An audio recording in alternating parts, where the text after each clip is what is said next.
Hi friends, welcome to yet another program of Toronto Real Estate with Riyaz Rauf. Today we are here in the middle of January 2024 and I thought it's only correct to do a quick review of how we perform in 2023 and then give my predictions for 2024, how I look at the market. Then I would spend some time talking to you about a very interesting economic concept called M2 and how relevant it is for you in terms of wealth building and owning real estate and owning multiple homes if it's possible. So let's dig into it right away. Let me start off by saying how we performed in 2023. 2023 was a challenging but a realistic and a good year in my opinion. Although our sales dropped from 75,000 to 66,000, which was a drop of 12% in the unit sales, it was also a year that gave a good shock to the realtors in the Toronto Real Estate Board.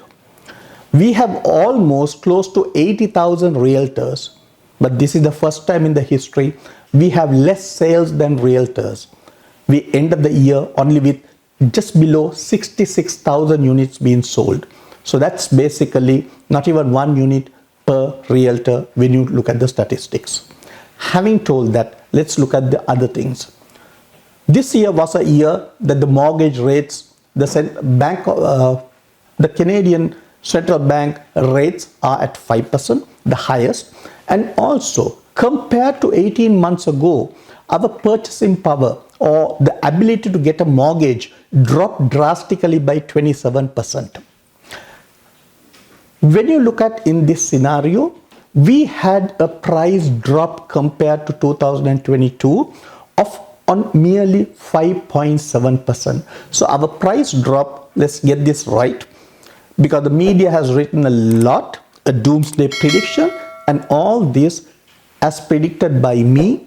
I have a video that I predicted last year in February that we will end 2023 no matter what with an average price of 1,119,800, but we managed to finish the year even better at 1,126,000, which is a drop of a mere 5.7%, whereas our purchasing power or the ability to take a loan dropped by at least 27. So I think in that context, it's a good year. Then the question you would ask is, why are we talking of this doomsday that the prices are dropping and it's not the best time to be in real estate? Friends, let's take one thing out of our equation, and that is basically what happened in between December 21 and February of 2022. That's a period of 60 days. In that period of 60 days, remember, end of December 21 and end of February 22, which is a period of 60 days and 30 days before the budget speech in the parliament. What happened was, there was a speculation that the government would introduce a total ban on foreigners buying properties in Canada.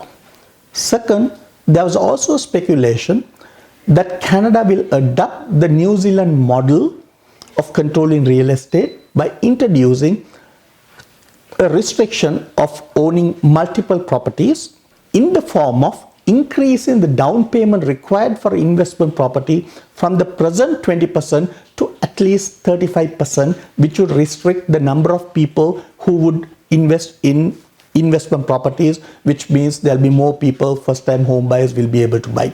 Two things. And the third one is they were expecting the interest rate to rapidly increase.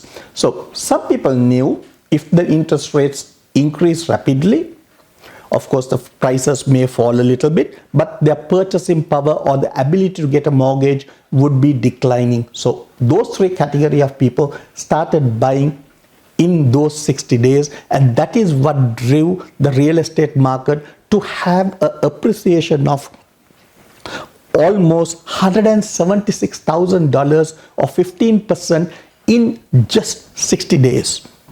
And that is the decline that we have seen. The market has totally wiped off that gains that was held during those 60 days. And today, unfortunately, everybody who writes in the, most people who writes in the media, and also people who talk about real estate and predict the doomsday, take as a reference as the peak of 2022. My question is, why take the peak of 2022 without looking at the average of 2022, which was 1,190,000? So when the average is 1,190,000 and our this year's average is 1,126,000, the total drop in value was only less than 60,000. And when that happened, it's under the scenario where our purchasing power or the ability to get a mortgage has dropped. The value of mortgage that we can take has dropped by 27%. Now, let me explain this in another way. If your family income was 100,000 in, say, June of 2021, if you went to the bank basically said, yes, you can take a mortgage of 800,000, provided you put 200,000, you can buy a house for 1 million. So that person decided, the price are high now, let me wait for a few years or another year to buy it cheaper. And come 2023 today, the prices have dropped only by 5.7%. However, when he goes to the bank and asks for the same mortgage, they say, I am earning the same 100,000.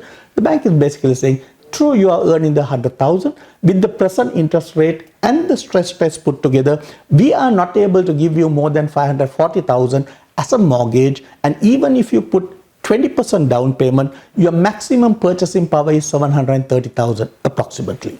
Now, when you look at this, the purchasing power has drastically dropped, but still our average home prices has held. So this is the good news that I want to break to you. Toronto real estate is like no other real estate. I can give you enough reasons, and I've done it through other videos, so I'm not going to bore you with that in doing today's presentation. Now, let's look at my predictions for 2024.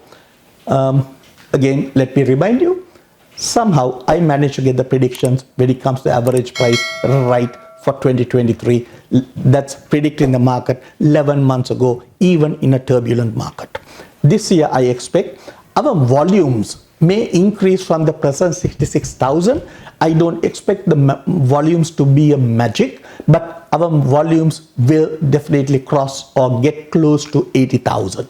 So I believe from 66,000, we will move to close or exceed 80,000 in terms of value. In terms of volume. In terms of value, I think we are comfortably looking at achieving close to 1.2 million in terms of the average price. So basically, we are looking at about 74,000 appreciation in dollar terms on an average house, or a modest 7% as a minimum benchmark. Having told this, now let's go on to the second prediction. At the moment, the bond market has come down. The bond market yields are around 3.2%, which has signaled the fixed rates will drastically drop very soon. In our industry, we know in the economy, our fixed rates are linked to the bond rates, and our variable rates are directly linked to the Bank of Canada's rate announcement. We will be having an announcement coming up on the 26th of January, then another one in March, and another one on April 10th. I believe at least when it comes to 10 a.m. on the 10th of April, there'll definitely be an interest rate reduction in terms of the central bank announcement. It could be as early as March announcement, but definitely it may not happen this month on the 26th. So we also speak about when the interest rates go up, we basically take the ladder up. when the interest rates start declining, we are basically looking at the interest rate coming down in an elevator or making it fast. And then I would expect probably about 150 base points reduction between now and end of year. So by the end of year, I expect the Bank of Canada rates to be around 3.5%. That's my prediction. I'm not a financial consultant, I'm not a lawyer, I'm not a mortgage broker. But I have to speak about these. But for further information, you're always verify with those professionals and use my arguments to get their opinions and show them the figures that I'm presenting to you. So overall, I'm looking at a huge surge in the demand for properties, and in terms of freehold, that's basically detached and semi-detached homes, I think between now and March is a very good buying time. Confidence, go ahead if your decisions are to buy. And in terms of selling, do not sell before April, because you are going to get a good price, much better than what you're getting now by April.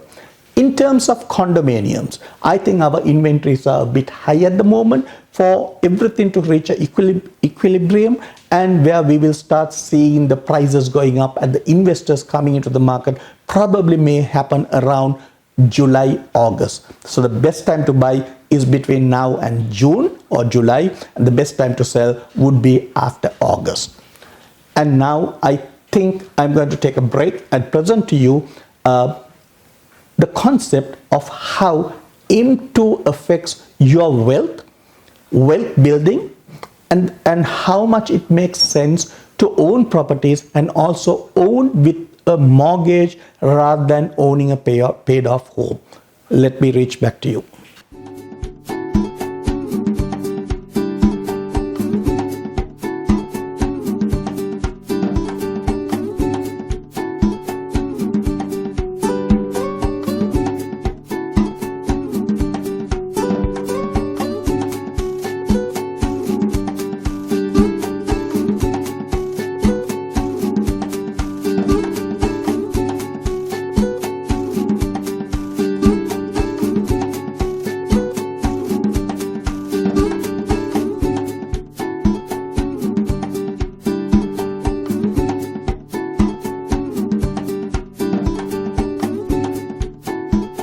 Household name: Riyaz Rauf, Rushdi Rauf.